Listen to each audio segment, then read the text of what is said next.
Hi, Ruth. Hello, Annabelle. So here we are with Ruth Richmond in her house. Now, I want you to tell me all about how did you come up with drawing on the lots of little drawings? Well, it started out because I had lots of little bits of card and I wanted to find something that I could draw on very, very simply.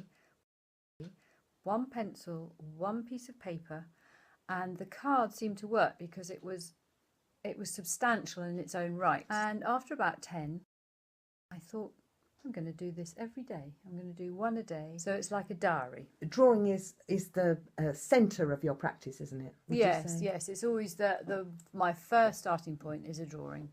Always drawing. Mark making can be using colour, but ostensibly I like using graphite. What do you think it is about the drawing that works for you with your subject matter? Your subject matter often landscape, birds, egg, sky, Well, the subject matter can be depicted with all sorts of different materials, and I have done that throughout the years. You've done some paintings that the starting point was a view out of an aeroplane.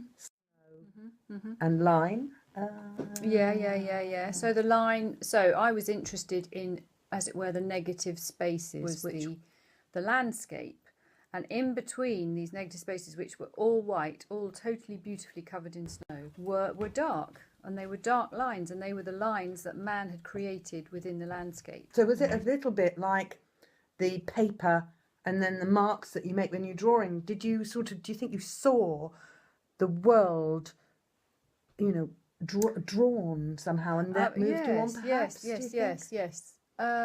I saw the world drawn. I've always liked line. The quality of the line is the most important thing. The quality of the line that makes the drawing a success or a disaster.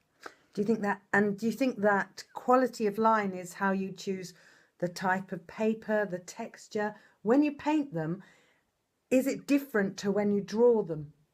Yes, when I draw it, I seem to find complete satisfaction very quickly in what I'm trying to achieve. When I start messing around with paint, it becomes far more complicated. The purity of the drawing and the purity of the subject matter coming together. So the big drawings that I'm looking here at some birds against the sky, perhaps. The simplicity of it works very well. The whiteness, and here you live in the countryside, and often in England, and often the sky is this grey colour. The subject matter and the depiction of it. I think it's because I'm trying to simplify the subject matter, because being a visual person, you have so much information coming into you. Try and get rid of everything else than the thing I'm really looking at, because that's the important thing. In the small drawings I've been doing, I've actually, in some of them, got a lot of information going on, and the line and the negative space has been quite an interesting thing to discover where they meet and how much negative and how much line to use. And I haven't done the rubbing away, and I haven't done any of that. It's just as it comes. Brilliant. Thank you, Ruth Richmond. That's a pleasure, Annabelle.